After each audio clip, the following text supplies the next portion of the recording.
What is going on, guys, and welcome to an unboxing of Duel Devastator. Now, this is very much different than every other set that I've pretty much ever opened in my entire life, sort of. It's not a structure deck, but it has what you get in here is guaranteed. However many cards come in this set, everything is guaranteed. So it's kind of like a structure deck where you need to buy 3 if you want play sets of everything, which I have done. And lucky I got mine for like 35 bucks as opposed to the, I think, 40 retail that they're going for. So my shop hooked me up a bit.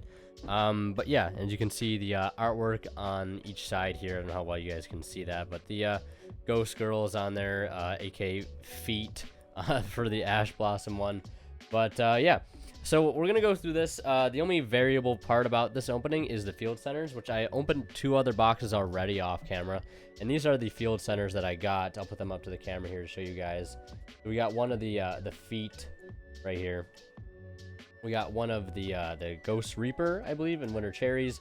The Underroot, I believe, Blood Blossom, whatever its name is. We got a Kaiba. We got a I forget her name, Mai, and Pegasus. Ishizu, I believe. I hope I didn't butcher those, but those are the field centers that I ended up getting out of my other boxes. So yeah, before we get started, I want to mention a shout out to Imperium Duelist. Again, this is the new Millennium playmat dropping on the 18th.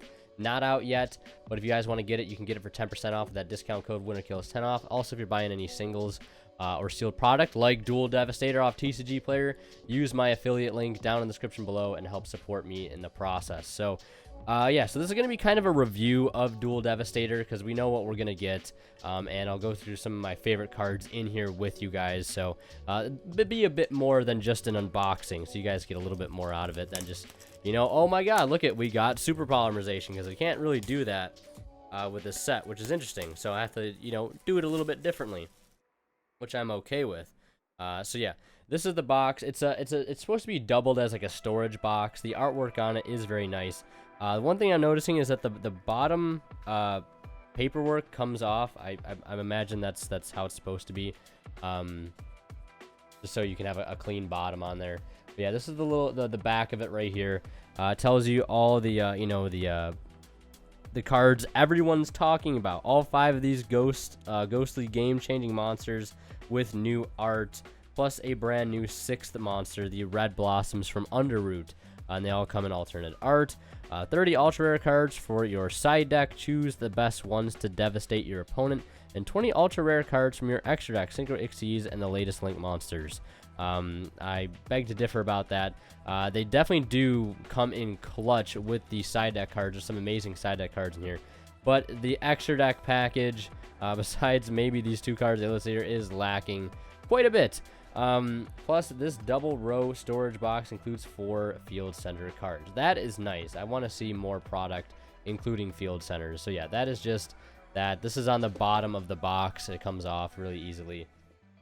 Because you don't, if this is becoming a storage box, you don't really want any like paper that can kind of come loose on the bottom. That would just be kind of annoying. So I'm going to just slide the top of it off here. And in the box, a little bit, you know, anticlimactic. There's this white piece of paper here in the center divider, and again, this is supposed to be sort of doubled as a storage box, which it definitely can be, and it does have that center divider, so you could possibly fit 2 rows of cards in here, which is really, really nice. One thing I liked about the Megatins this year is that they can fit 1 row of cards in them. This white thing just sort of just comes out and just toss it in the recycling bin. And then you get your pack of field centers, and I actually don't have this one, so that's really cool, actually. So let's see what kind of field centers we got. Again, this being the only varying part of the entire opening, the RNG aspect be right here. And there's, again, you can see that center divider in there. It's maybe about an inch or 2 inches high, and it can divide all your stuff. So our first field center here is the new Ghost Bell and Haunted Mansion alternate art field center. And then we got another Pegasus, no big deal there. And we got another Mai, and the last one is a Yugioh. Oh yeah, so I don't have this one. I got like 2 brand new field centers out of this, that being these 2. So I actually have 2 duplicates. Maybe I'll sign some of these and give them away. I don't know. What do you guys think? I have no idea. But yeah, maybe it'd probably be US only because I've just had to ship a bunch of stuff for the 10K giveaway to other countries, and it was very, very expensive. So yeah, maybe US only. I sign some of these field centers. I probably will keep most of them, but some of the extras maybe I'll give away. Who knows? And if I do, it'll be in an extra video or like a Twitter post or something on Discord. But yeah. Moving on here, we of course the goodies, you know, the main goods that everybody's you know, talking about here. So let's just go ahead and crack this, if I could. This cellophane sort of packaging here. We have the Ghost Girls in alternate art, starting off with Ghost Ogre, the Ghost Reaper and Winter Cherries, the Ash Blossom and Joy's Defeat. Then we have the Ghost Bell, the Spooky Dogwood here, which I think this is probably my favorite looking one. I love the alternate artwork on this, and this card is actually relatively new, and it's surprised that it's just got a reprint in alternate art. And then we have the Red Blossom from Underroot. This card's effect is as reads. If this card is in your hand, you can target one spell or trap in your graveyard, banish them, and if you do, special summon this card from your hand, or special summon this card. So this card's in hand, you can target a spell trap in each graveyard, banish them, and if you do, special summon this card. So this can actually be a really good side deck card against Sky Striker. They are getting more support. Not really surprising that they hit the deck and, oh wow, here comes more support. How good it is, I don't really know as of yet. Yeah, special summon this card, and then you can tribute this card, then target one fusion, synchro, Ixies, or link monster in either graveyard, banish that target. If you do, special summon one monster from your graveyard with a different monster card type, fusion, synchro, Ixies, or link, from that target. So you can just banish their engage, then banish their Kagari, and then summon something from your grave for free, like a fusion, synchro, or Ixies. So this card is actually really, really good. And I could see being sided against a lot of Sky Striker decks. Then we have Ally of Justice Catastor, very bad reprint. This is okay. This I don't understand. I don't understand. I don't understand. I mean, this only had one other printing, and it's like $7 or $8, so that's a good reprint. This card hasn't been reprinted in a long time. That's fine. I don't like why. This is okay. The Abyss Dweller. That's it for the synchros there. So you get a lot of synchros. So we have 1, 2, 3, 4, 5, 6, 7, 8, 9 synchro monsters there of varying degrees. Couple good synchros that are going in there, but most not really noteworthy. And here we have the Xyz, starting with Abyss Dweller, coming in ultra rare, never before printed in this rarity, which is nice. The Honor Arc, love this card, it's a throwback. Castel being a still very decent card, non-destruction removal, pretty good. Then we have Tornado Dragon, and that is it for our Xyz. I think the Dweller, the Castel, and the Tornado Dragon are pretty good reprints. The Honor Arc is a bit questionable. This could have been, I don't know, like what other Xyz could the Honor Arc have been? I'm really drawing a blank. Even the Castel maybe could have been something else, but you know, rank 4s seem like they've kind of fallen out of favor as of late. Yeah, who knows? Some solid reprints there. Again, if you're just getting into the game, some of the stuff is like absolutely fantastic just to get your hands on, 100%. Then we'll go back here. Now we have the Lynx, Underclock Taker, fantastic. That's decent. I don't understand this. This could have been like, I mean, I guess they just reprinted the Nightmares, but this could have been like Trisbania or something. I mean, I don't know. Decode Talker, then Decode Talker Extended. So this is a brand new card. This card's name becomes Decode Talker while in the field, gains 500 attack for each monster it points to, and then during your battle phase, if a monster this card points to is destroyed by battle or sent to the graveyard, this card can make a second attack during each battle phase its turn. So it's got a decent effect. Not the greatest though. Bomber Dragon, love to see that in here. Saryuja, fantastic card to be in here as well. So again, keep in mind if you do buy 3 of these, you're getting a playset of everything. Most notably of the hand traps, which is 100% worth it in my opinion, and especially with the cards we're about to get into next. So just looking at this pool here of cards, the Link pool, we are getting some noteworthy cards alongside Saryuja and Bomber Dragon and Underclock Taker. Everything else is just kind of not really that great. These 3 cards are fantastic. Honor Arc is decent to see. Trish, Bryo, I mean, really the only noteworthy cards. But again, just getting into the game for somebody who would wanted to, like, you know, get something that has a decent pool of cards for them to use in competitive use. So far, everything's checking out. You know, you have some really good. I mean, as time has gone through, a lot of these cards in here have been staples at some point or time. Honor Arc used to be an $80 card. Castel used to be an incredible card.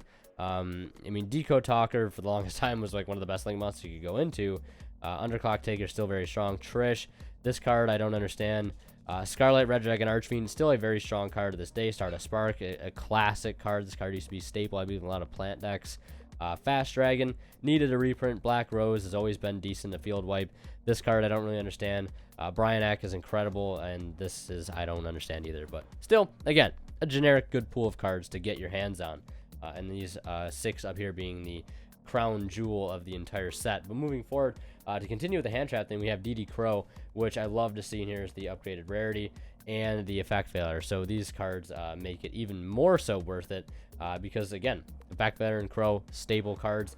I don't understand why Droll Lock wasn't put in here, and instead we got a Gate Blocker. Negate the effect of your opponent's field spells. Your opponent cannot place counters on cards on the field. Your opponent cannot target other monsters you control with card effects. This could be like a good side deck card against Pendulum, but I mean, there's better cards to side, honestly. But yeah, so there's that. Let me just kind of like piece everything out here so you guys can see every single card in the set, and then I'll sort of pull out my best, like the cards I think are that make this like the absolutely most worth it to get. Just buying the box on its own. Danko Seka, incredible. Inspector Border, Spell Cancer, love to see that in here. Lancia and Vanity's Fiend and Majesty's Fiend to go alongside it. Love to see that this card is in here. Pankratops getting another reprint, and Gamma Seal. So these are all the main deck monsters that you're getting in here. Most noteworthy being Pankratops, Gamma Seal, Danko Seka, Lancia, and the Inspector Border with all the hand traps. So like there's so many good cards in here, and it doesn't hurt to have cards like Vanity's Fiend and Majesty's Fiend and Spell Cancer either, because these cards, when set up in the right situation, just outright win games 100%. So just looking at the monster lineup here, buying 3 of these and getting a playset of all of these cards in this rarity, I mean, to me it seems like a no-brainer, because a lot of these cards are just good staples to have.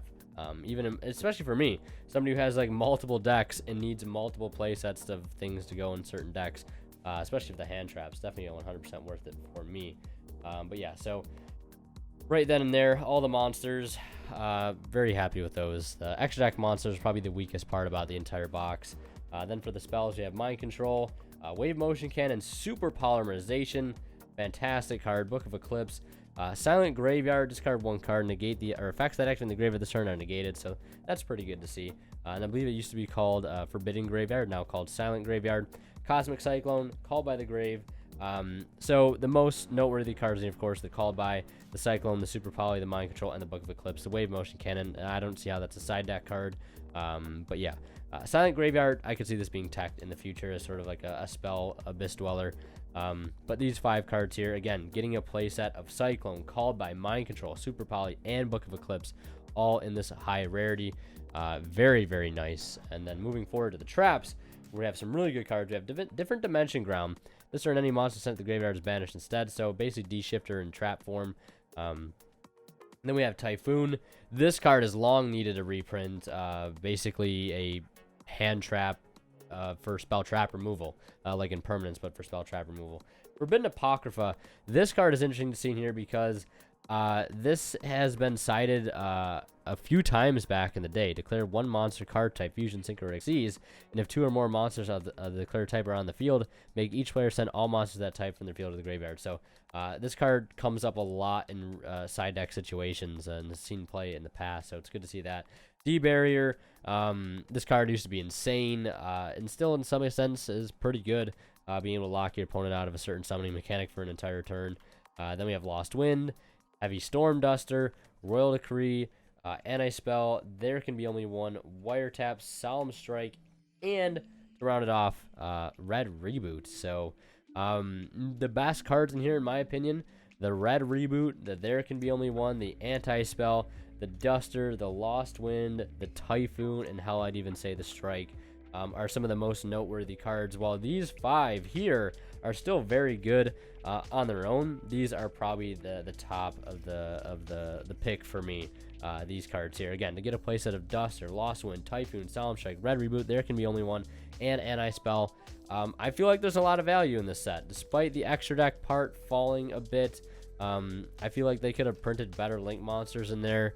But again, the Megatins kind of covered those pretty well, so maybe it's just bad timing.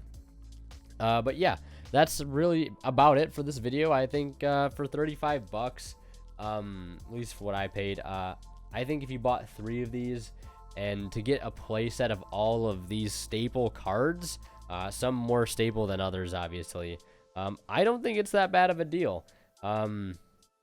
A lot of really good staple cards, like just for the playsets of the hand traps. I mean, this card going for $8 alone. I don't know what it's going for now. A lot of these hand traps going for decent prices on their own in recent weeks. Yeah, Pankratops, Gamma Seal. I mean, just call by their name, and a high rarity too, just under the prismatic. I think it's worth it in my opinion, but maybe I'm wrong. But yeah, so that has been Duel Devastator. I went over this video a bit differently than your standard unboxing because this really isn't your standard product opening, I guess. But yeah, I hope you guys enjoyed. As always, Winter Kill signing out. We'll see you guys in the next one.